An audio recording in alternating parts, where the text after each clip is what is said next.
ministre. La parole est à Monsieur Meyer Habib. Monsieur le Président, mes chers collègues, ma question s'adresse à Monsieur le Premier ministre.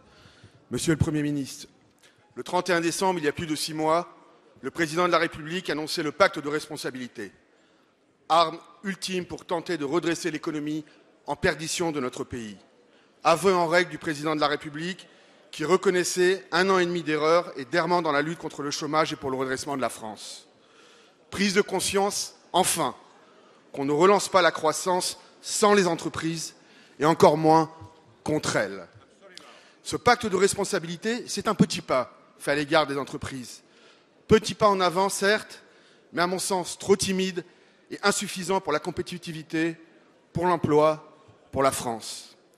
Insuffisant, même si je n'aurais pas la dent aussi dure que la nouvelle conseillère du Président de la République, qui décrivait votre pacte comme un énième coup de rabot et un non-choix.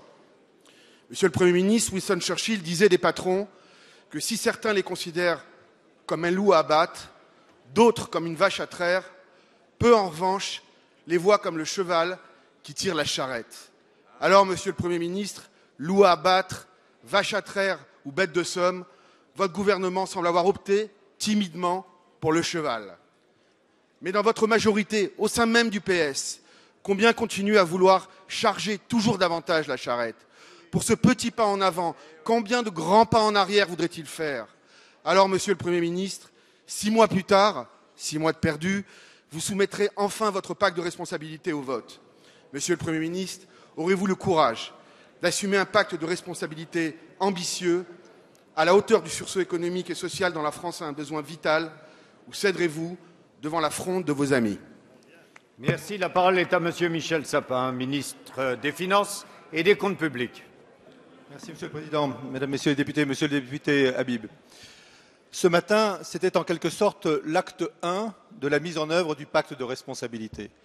Vous disiez, il a été annoncé il y a quelques mois. Oui, parce que dans sa cohérence, dans son ensemble, il revenait au Président de la République de présenter aux Français cette nouvelle étape qui n'est pas en contradiction avec celle qui avait pu être franchie précédemment, mais qui est un approfondissement et une accélération de la politique que nous avions menée. Il revenait au Premier ministre de présenter, il l'a fait dans sa déclaration de politique générale, la cohérence globale et, pour reprendre vos termes, d'assumer totalement la cohérence de ce pacte de responsabilité. Il lui revenait, il vous est revenu de voter sur ce pacte de responsabilité au travers du PESTABL et une majorité s'est clairement exprimée dans cet hémicycle pour sa mise en œuvre. Oui, c'est l'acte premier ce matin avec la loi de finances rectificative. La semaine prochaine, ce sera l'acte 2, la loi de financement de la sécurité sociale. Et puis nous aurons, d'ici à la fin de l'année, pour 2015 et au-delà, à mettre en œuvre, à afficher, à montrer notre détermination pour que les entreprises de France comprennent bien quelles sont aujourd'hui les dispositions qui vont leur permettre de prendre des décisions qu'elles peuvent prendre dès maintenant, en termes d'investissement et en termes d'embauche. C'est ça le pacte de responsabilité. S'appuyer, oui, sur les entreprises pour investir et pour embaucher, s'appuyer aussi en redonnant du pouvoir d'achat aux foyers les plus modestes pour booster aussi la consommation des plus modestes. C'est cet équilibre-là qui fait la cohérence du pacte de responsabilité.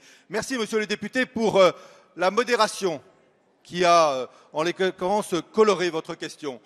Nous en débattons ici. Évidemment, le gouvernement en débat avec sa majorité. C'est normal. Mais nous en débattons avec tous les groupes. Le vôtre comme tout autre, parce que c'est de l'intérêt de la France qu'il va. Merci, Monsieur le ministre.